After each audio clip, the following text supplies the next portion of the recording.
Hello and welcome to my YouTube channel. तो आज का हमारा चैप्टर है फर्स्ट। ये 8th क्लास की ज्योग्राफी स्टार्ट कर रहे हैं आज से हम। और ये है संसाधन यानी कि रिसोर्सेज।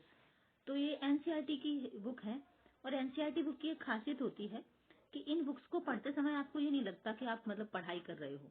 ये बुक्स आप ऐसे कहानियों की तरह पढ़ते जाते हो। इनमें कहानी और पिक्चर काफी यूज की जाती है, तो आपको कंसेप्ट क्लियर होने में भी बहुत आसानी होती है। बड़ी आसानी से आपके सारे कंसेप्ट क्लियर हो जाते हैं।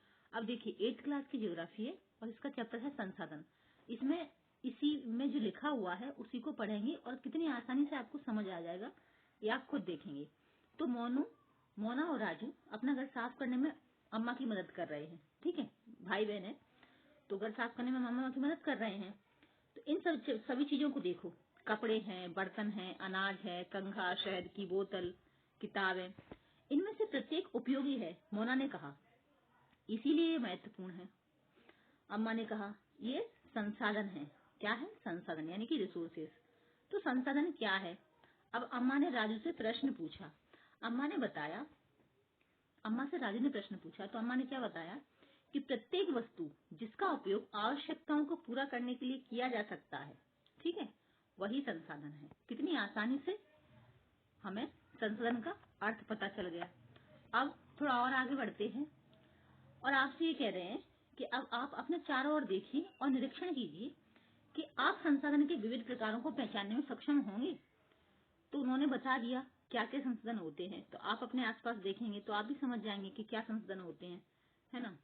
तो प्यास लगने पर आप जो जल पीते हैं या अपने घर में जिस विद्युत का यानी कि लाइट का उपयोग करते हैं, ये स्कूल से घर पहुंचने के लिए उपयोग किया गया रिक्शा, बस या फिर पाठ्य पुस्तक जिसका उपयोग आप अध्ययन के लिए करते हैं, तो ये सभी क्या है? ये सभी संसाधन है। तो आपके पिता ने आपके लिए नाश्ता तैयार किया। उन्होंने जितनी ताजी सब्जियों का उपयोग किया है वे भी एक संसाधन है। और जल, विद्युत, रिक्शा, सब्जियां, पाठ्य पुस्तक, सभी कुछ एक जैसा क्या है? उनमें सभी वस्तुओं का उपयोग आपके द्वारा किया गया है, इसीलिए वे क्या है? इसीलिए वे उपयोगी हैं। और एक वस्तु अथवा पदार्थ की उपयोगिता अथवा प्रयोज्यता उसे एक संसाधन बनाती है, मतलब उसका यूज, यूटिलिटी और वैल्यू उसको उपयोगी बनाती है। तो राजू अब जानना चाहता था कि कोई भी वस्तु संसाधन कैसे बनती है। तो अम्मा ने बच्चों को बताया कि उस समय संसाधन बनती है जब उसका कोई मूल्य होता है। इसका प्रयोग अथवा उपयोगिता इसे मूल्य प्रदान करते हैं। सभी संसाधन मूल्यवान यानी कि वैल्यूएबल होते हैं। अम्मा ने कहा मूल्य यानी कि वैल्यू का अर्थ क्या होता है? वैल्यू का अर्थ महत्व होता है। कुछ संसाधनों का आर्थिक मूल्य होता है जबकि कुछ संसाधनों का आर्थिक मूल्य नहीं होता है। उदाहरण के लिए धातुओं का आर्थिक मूल्य होता है। जैसे आप कोई सामान खरीदते हो, यदि वो धातुओं के हैं तो आर्थिक मूल्य होगा। लेकिन एक मनोरम दृश्य आप देख रहे हो, आप कहीं जैसे घूमने के लिए गए, ठीक है, आपने पार्क देखा, सूर्य उदय हो रहा है या भूदृश्य का अर्थ, तो इस चीज का मूल्य नहीं होता है, ठीक है, लेकिन है ये दोनों ही संसाधन। तो ये दोनों संसाधन बहुत ही महत्वपूर्ण हैं और मनुष्य की आवश्यकताओं को पूरा करते हैं। देखिए जो संसाधन हम टच फील कर सकते हैं वो हमें फिजिकल नीड्स को पूरा करते हैं, लेकिन जिन्हें टच फील नहीं कर सकते, आंखों से देखते हैं, वो भी तो हमारी नीड्स को पूरा कर रहे हैं, हमें अंदर से खुशी प्रदान कर रहे हैं, तो वो भी तो हमारे लिए महत्वपूर्ण संसाधन है। अब इसमें आता है पेटेंट। पेटेंट क्या होता है? तो इसका तात्पर्य है किसी विचार अथवा आविष्कार पर एकमात्र अधिकार से है। जैसे मान लीजिए कि कुछ संसाधन समय के साथ आर्थिक रूप से मूल्यवान हो सकते हैं। आपकी दादी के घरेलू नुस्खों का आज कोई वाणिज्यिक मूल्य नहीं है, लेकिन यदि वे पेटेंट करने के उपरांत मेडिकल फर्म द्वारा बेचे जाते हैं तब वे आर्थिक रूप से मूल्यवान हो सकते हैं। अब दूसरा आता है प्रौद्योगिकी। तो प्रौद्योगिकी क्या है? किसी कौशल करने अथवा वस्तु बनाने में नवीनतम ज्ञान का अनुप्रयोग क्या है? प्रौद्योगिकी है। तो समय और प्रौद्योगिकी दो महत्वपूर्ण कारक हैं जो पदार्थों को संसाधन में परिवर्तित कर सकते हैं। दोनों लोगों की आवश्यकताओं से संबंधित हैं। लोग स्वयं ही सबसे महत्वपूर्ण संसाधन हैं। ये लोगों के विचार, ज्ञान यानी कि आपके आइडियाज, आविष्कार और खोज ही हैं जो और अधिक संसाधनों की रचना करते हैं। तो प्रत्येक खोज अथवा आविष्कार से बहुत से अन्य खोज एवं आविष्कार होते हैं। आपकी खोज से खाना पकाने की पद्धति एवं अन्य प्रक्रियाओं का प्रचलन हुआ, जबकि पहिए के आविष्कार से अंततः परिवहन की नवीनतम विधियों का विकास हुआ। जल विद्युत बनाने की प्रौद्योगिकी ने तेजी से बहते जल से ऊर्जा उत्पन्न करके उसे एक महत्वपूर्ण संसाधन बना दिया। तो एक बहुत महत्वपूर्ण संसाधन क्या है, इसलिए मैं भी मतलब माँ बेटे ये भी क्या है, एक महत्वपूर्ण संसाधन है। तो ये क्या है, ये मानव संसाधन है, ठीक है, माँ और बेटे। अब यहाँ क्रियाकलाप दिया गया है कि अम्मा की सूची से उन संसाधनों पर गोला बनाइए जिनका अभी वाणिज्यिक मूल्य नहीं है। तो अब हम संसाधनों के प्रकार के, तो अम्मा की ये सूची आप देख पा रहे हो, जैसे सूती वस्त्र है, लौह अयस्क है, बुद्धि है, औषधि पौधे हैं। तो ये सूती वस्त्रों का औषधि मूल्य हो सकता है, वाणिज्यिक मूल्य सॉरी, लौह अयस्क का, लेकिन बुद्धि का कोई मूल्य है, बुद्धि का कोई मूल्य नहीं है। औषधि पौधों का मूल्य हो सकता है, चिकित्सीय ज्ञान का, कोयला, मनोरम दृश्य, इनका कोई मूल्य नहीं है। तो इस तरह से आपको क्या करनी है, ये सूची इसमें से जिनका वाणिज्यिक मूल्य है उन्हें अलग करना है और जिनका मूल्य नहीं है उन्हें अलग करना है। तो आप इसमें से ये कर सकते हैं। अब संसाधनों के प्रकार के बारे में देख लेते हैं कि कितने प्रकार के होते हैं। तो सामान्यतः संसाधनों को प्राकृतिक या मानव निर्मित और मानव में वर्गीकृत किया गया है। यानी कि संसाधन 3 तरह के माने गए हैं। एक तो प्राकृतिक यानी नेचुरल रिसोर्सेज जिन्हें हम कह सकते हैं, और दूसरा ह्यूमन मेड, और तीसरा खुद ह्यूमन, ठीक है। तो ये 3 तरह के रिसोर्सेज हैं। अब देखते हैं प्राकृतिक संसाधन क्या है। तो जो संसाधन प्रकृति से प्राप्त होते हैं और अधिक संशोधन के बिना उपयोग में लाए जाते हैं, यानी कि एज इट इज यूज हम कर लेते हैं, जो भी संसाधन वो होते हैं नेचुरल रिसोर्सेज यानी कि प्राकृतिक संसाधन। जैसे वायु है, ठीक है, जिसमें हम सांस लेते हैं, हमारी नदियां और झीलों का जल, मृदा और खनिज, सभी प्राकृतिक संसाधन हैं। इन संसाधनों में से बहुत से प्रकृति के निःशुल्क उपहार हैं और सीधे ही उपयोग में लाए जा सकते हैं। कुछ परिस्थितियों में प्राकृतिक संसाधन का सबसे अच्छी तरह उपयोग करने के लिए हम औजारों और प्रौद्योगिकी की आवश्यकता हो सकती है। प्राकृतिक संसाधनों को विस्तृत रूप से नवीकरणीय और अनवीकरणीय संसाधनों में विभाजित किया जा सकता है। अब ये नवीकरणीय और यानी कि रिन्यूएबल और अनवीकरणीय यानी नॉन रिन्यूएबल। नवीकरणीय संसाधन वे संसाधन हैं जो शीघ्रता से नवीकृत अथवा पुनः पूरित हो जाते हैं। इनमें से कुछ असीमित हैं और उन पर मानवीय क्रियाओं का प्रभाव नहीं होता है, जैसे सौर और पवन ऊर्जा। लेकिन फिर भी कुछ नवीकरणीय संसाधन जैसे जल, मृदा और वन का लापरवाही से किया गया उपयोग उनके भंडारण को प्रभावित कर सकता है। तो ये जो जल है, असीमित नवीकरणीय संसाधन प्रतीत होता है, फिर भी जल की कमी और प्राकृतिक जल स्रोतों का सूखना आज विश्व के बहुत से बड़े भागों में एक बड़ी समस्या है। अनवीकरणीय संसाधन, तो नवीकरणीय संसाधन आप समझ गए कि किस तरह के होते हैं। अब दूसरे हैं अनवीकरणीय संसाधन, वे संसाधन जिनका भंडार सीमित है। यानी जो नवीकरणीय संसाधन है उन्हें तो हम और बना सकते हैं, लेकिन जो अनवीकरणीय है यानी नॉन रिन्यूएबल रिसोर्सेज, वे संसाधन है जिनका भंडार सीमित है। भंडार के एक बार समाप्त होने के बाद उनके नवीकृत अथवा पुनः पूरित होने में हजारों वर्ष लग जाते हैं। तो पानी को हम बना सकते हैं, लेकिन ये जो कुछ और है जो खत्म हो जाएंगे उन्हें हम कभी नहीं बना सकते, मतलब हजारों साल लग जाएंगे। बन तो फिर से सकते हैं लेकिन हजारों साल लग जाएंगे। तो यह अवधि मानव जीवन की अवधि से बहुत अधिक है, तो इसलिए इनको अनवीकरणीय संसाधन में विभाजित किया गया है। अब इस प्रकार के संसाधन अनवीकरणीय कहलाते हैं, जैसे कोयला है, पेट्रोलियम है तथा प्राकृतिक गैस है। इसके कुछ उदाहरण हैं। प्राकृतिक संसाधनों का वितरण भूभाग, जलवायु, ऊंचाई जैसे अनेक भौतिक कारकों पर निर्भर करता है। पृथ्वी पर इन कारकों में विभिन्नता होने के कारण संसाधनों में वितरण असमान है। तो देखिए, ये जो संसाधन है, जैसे हमने बताया गया कोयला और पेट्रोल, तो आपको पता है ये कई वर्षों तक खनिज कई हजारों वर्षों तक मिट्टी में दबे रहते हैं, तब जाके बनते हैं। पेड़ पौधे दबे रहते हैं, उसके बाद ये पेट्रोलियम कोयला वगैरह बनता है कई हजारों वर्षों तक।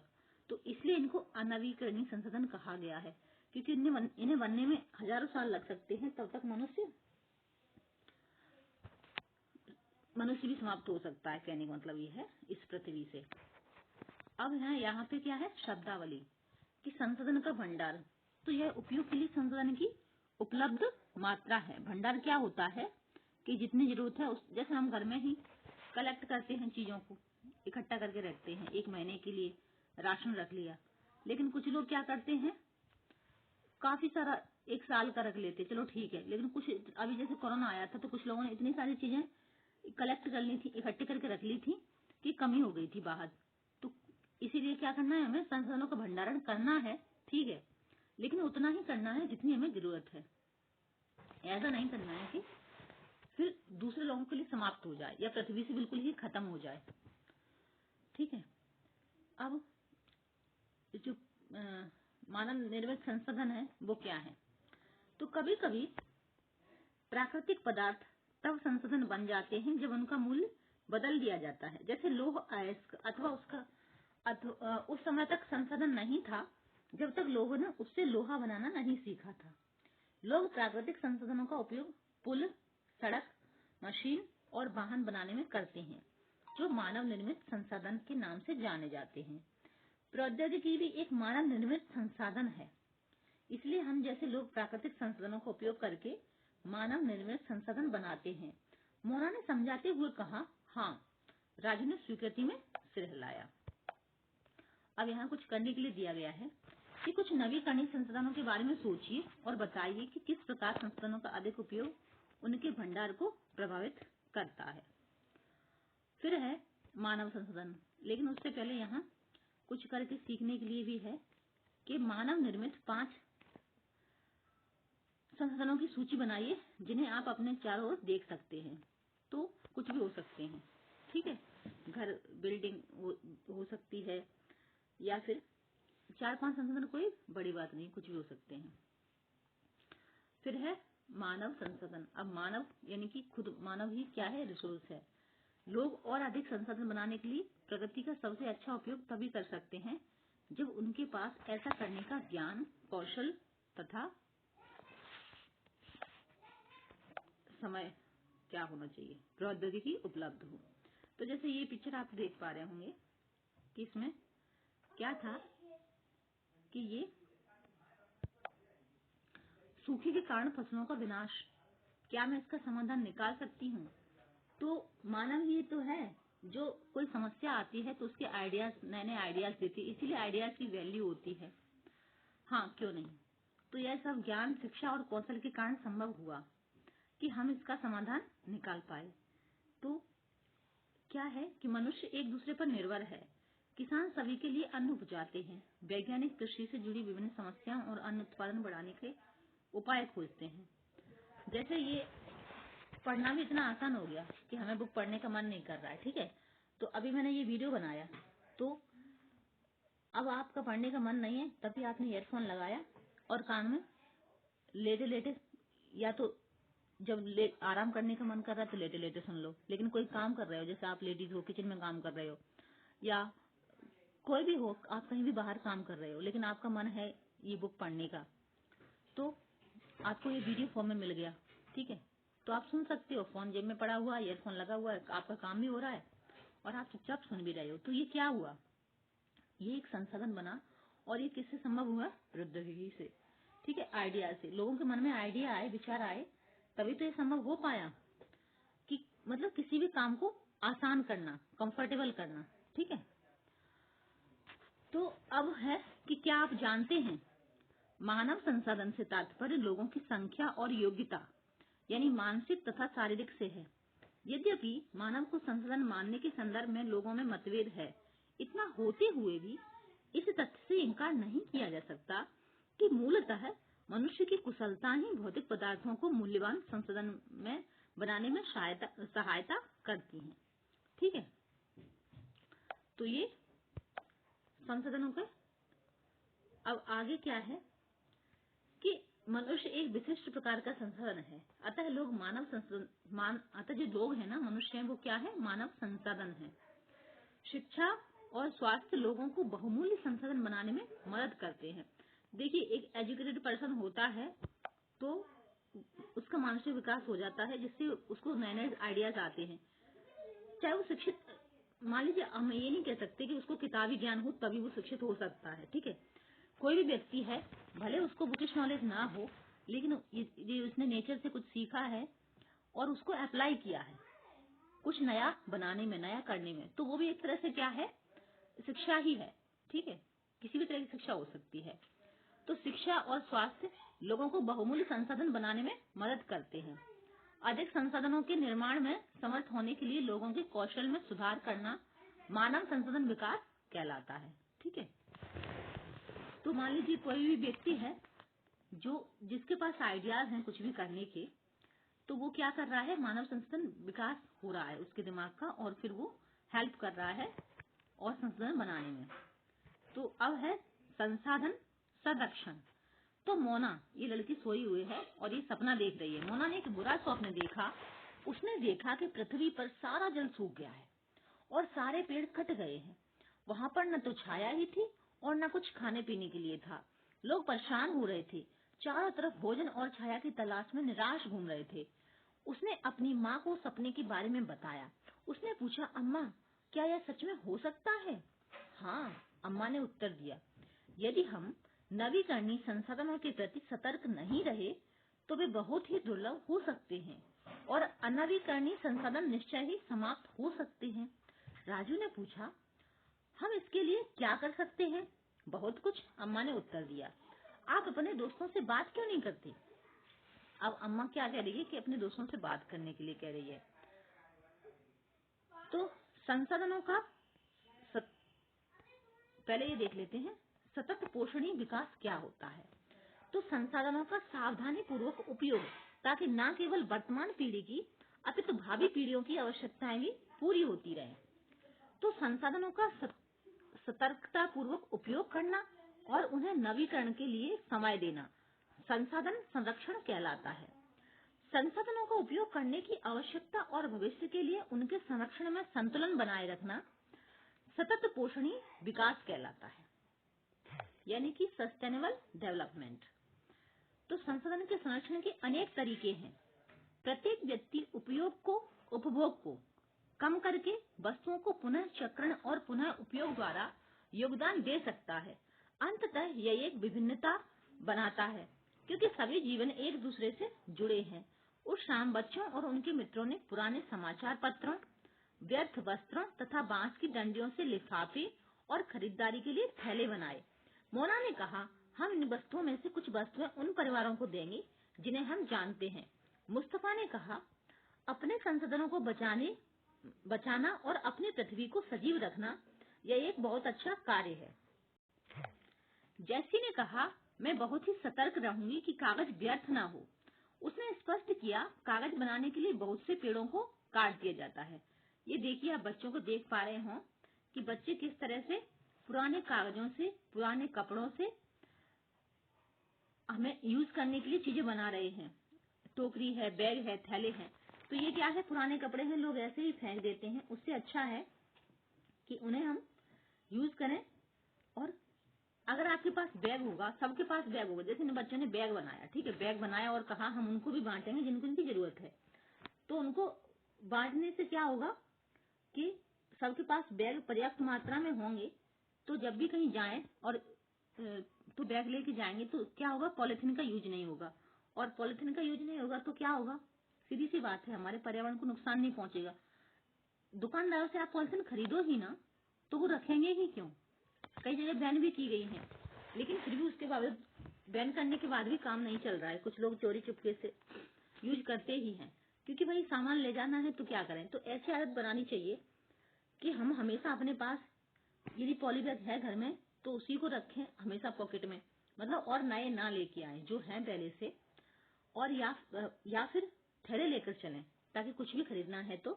कुछ चीजें ऐसी हैं जो बिना पॉलिथीन के संभव है ही नहीं, वहां मजबूरी हो जाती है, लेकिन फिर भी कोशिश करें कि कम से कम प्रयोग करें उन चीजों का, जहां जितना संभव हो सके।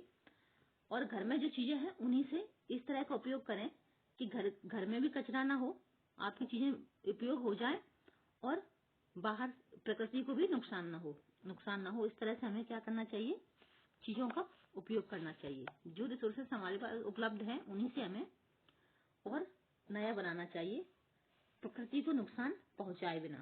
ठीक है, तो मैं ध्यान रखूंगा कि मेरे घर में विद्युत व्यर्थ ना हो। यानी बच्चों को बचपन से ही ऐसी आदत डालनी चाहिए कि वो लाइट का यूज नहीं हो रहा है तो उसको तुरंत ऑफ कर दें। ठीक है। मुस्तफा ने जोर से कहा, विद्युत जल और कोयले से मिलती है। मैं विश्वास दिलाती हूँ कि घर में जल बेकार नहीं होगा। यानी कभी भी देखें पानी ऐसे टैप खुला छोड़ दिया है, उसको बंद कर दें और ज्यादा वेस्ट ना करें। जितनी जरूरत है उतना ही पानी प्रयोग में लाएं। जल की एक एक बूंद मूल्यवान है। आशा ने कहा, बच्चे ने कहा, हम सब मिलकर अंतर ला सकते हैं। तो यह कुछ कार्य मोना, राजू और उनके मित्रों ने किए हैं। तो आपका क्या विचार है? आप संस्थान संरक्षण में कैसे मदद करने जा रहे हैं? तो ये चैप्टर पढ़ने के बाद मुझे लगता है आप लोगों का भी मन करेगा कि हमें भी अपनी प्रकृति की रक्षा करनी चाहिए, क्योंकि ये हम उसकी नहीं बल्कि अपनी ही मदद कर रहे हैं। अपने भविष्य में अपने बच्चों के लिए हम कुछ बचा के रख रहे हैं। आज हम ये सोचें कि हम ज्यादा से ज्यादा खर्च करेंगे क्योंकि हमारे पास तो पैसा है, तो ऐसा कुछ नहीं है। पैसे से कुछ नहीं हो सकता, क्योंकि प्रकृति ऐसी चीज है जो हमें पैसे से भी नहीं मिल सकती। कुछ चीजें जो खत्म हो जाएंगी वो पैसे से भी नहीं मिलने वाली हैं। ठीक है। हमारी पृथ्वी और इस पर निवास करने वाले लोगों का भविष्य पेड़ पौधों और प्रकृति की सुरक्षा और संरक्षण से जुड़ा है। अब यह सुनिश्चित करना हमारा कर्तव्य हो जाता है कि सभी नवीकरणीय संसाधनों के उपयोग सतत पोषणीय है। पृथ्वी पर जीवन की विविधता संरक्षित की जाए, प्राकृतिक पर्यावरण तंत्र की हानि को कम से कम किया जाए। अब ये सतत पोषणीय विकास के कुछ सिद्धांत हैं। जैसे नंबर 1 है कि जीवन के सभी रूपों का आदर और देखभाल। दूसरा है मानव जीवन की गुणवत्ता को बढ़ाना। थर्ड है पृथ्वी की जीवन शक्ति और विविधता का संरक्षण करना। फोर्थ है प्राकृतिक संसाधनों के ह्रास को कम से कम करना। फिफ्थ है पर्यावरण के प्रति व्यक्तिगत व्यवहार और अभ्यास में परिवर्तन। और सिक्स्थ है समुदायों को अपने पर्यावरण की देखभाल करने योग्य बनाना। तो ये चैप्टर हमारा खत्म हो गया है। तो आपको कितना इसमें समझ आया, इसका हम आगे अब इसका अभ्यास कर लेते हैं। कि इसके कुछ क्वेश्चन हैं, उनको करने के बाद फिर हम फर्स्ट है कि पृथ्वी पर संसाधन असमान रूप से क्यों वितरित है। तो सीधी सी बात है, क्लाइमेट की वजह से। कहीं कुछ ज्यादा मात्रा में है, जैसे हमने 7th क्लास में और 6th क्लास में पढ़ चुका है कि कहीं कोल्ड डेजर्ट है, कहीं हॉट डेजर्ट है, कहीं ग्रीनरी है। तो जहां ग्रीनरी है वहां हरे पेड़ पौधे ज्यादा होंगे, और कहीं पर्वत हैं, कहीं पहाड़ है, कहीं नदियां हैं। तो इस तरह से हर जगह का अपना अलग महत्व होता है। तो कहीं उपजाऊ भूमि होगी, कहीं रेगिस्तान होगा। तो अलग अलग जगह अलग अलग रिसोर्सेज उपलब्ध होंगे। लेकिन प्रकृति हमें देती है कुछ न कुछ, हर जगह देती है। तो हमें क्या, तो यही कारण है कि पृथ्वी पर जो संसाधन है वो जलवायु के कारण क्या है, असमान रूप से वितरित है। और फिर दूसरा है कि संसाधन संरक्षण क्या है। तो संसाधन संरक्षण क्या है, संसाधनों को जितनी जरूरत है उतना ही उपयोग करना, उन्हें फालतू वेस्ट ना करना, यही उनका रक्षण करना ही संसाधन संरक्षण है। फिर है कि मानव संसाधन महत्वपूर्ण क्यों है। तो मानव संसाधन इसीलिए महत्वपूर्ण है क्योंकि मानव एक ऐसा संसाधन है जो हमारे पास प्रकृति में संसाधन उपलब्ध हैं, उन संसाधनों से और नए संसाधन बना सकता है और ये आइडियाज भी दे सकता है कि इनको किस तरह से बचाया जाए, और जो संसाधन उपलब्ध है उन्हें नए रूप में परिवर्तित करके हम कैसे और ज्यादा कंफर्टेबल लाइफ जी सके। ठीक है। तो इसलिए मानव संसाधन बहुत ही महत्वपूर्ण है। फिर है कि सतत पोषणीय विकास क्या है। तो सतत पोषणीय विकास अभी हमने ऊपर ही देखे थे कि ये जो 6 हैं उनके कुछ सिद्धांत हैं।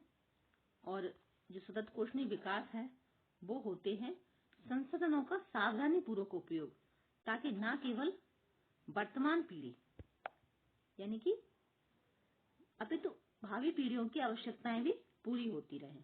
ठीक है। तो ये है सतत पोषणीय विकास। फिर हमारा नेक्स्ट क्वेश्चन है कि सही उत्तर पर निशान लगाइए। तो निम्नलिखित में से कौन संसाधन को निर्धारित नहीं करता है। उपयोगिता, मूल्य, मात्रा। तो ये जो मात्रा है इसका करेक्ट आंसर है कि मात्रा जो है वो संसाधन को निर्धारित नहीं करती है। फिर है कि निम्नलिखित में से कौन सा मानव निर्मित संसाधन है। तो कैंसर के उपचार की जो औषधियां हैं वो मानव निर्मित संसाधन है। बाकी झरने तो जो है वो नेचुरल रिसोर्सेज हैं। उष्णकटिबंधीय वन जो है वो प्राकृतिक संसाधन ही है। ठीक है। कथन को पूरा कीजिए कि अनवीकरणीय संसाधन सीमित भंडार वाले होते हैं। ठीक है, इनका भंडारण क्या होता है, सीमित होता है। बाकी ये दोनों गलत है। फिर है क्रियाकलाप, रहेमन पानी राखिए बिन पानी सब सून, पानी गए ना उबरे मोती मानस चून। तो ये क्यों लिखा हुआ है, इसलिए लिखा हुआ है कि पृथ्वी पर पानी तो बहुत है, 1/3 है। ठीक है, लेकिन नमकीन जल है, जो पीने लायक पानी है वो सिर्फ नदियों के रूप में यानी बहुत ही कम है। तो इसलिए हमें क्या करना है, पानी को, जो पीने वाला पानी है, और वो भी ग्लोबल वार्मिंग के कारण आजकल ग्लेशियर पिघल रहे हैं, तो वो पानी भी, जो अच्छा जल है वो भी नमकीन समुद्र में जाके मिल रहा है। इससे क्या हो रहा, वो पानी भी खत्म हो रहा है। तो इसलिए हमें पानी को क्या है, बचाना है। जो सही पानी है उसका रक्षण करना है, क्योंकि पानी के बिना क्या है, सब शून्य है, कुछ नहीं होगा फिर। ठीक है।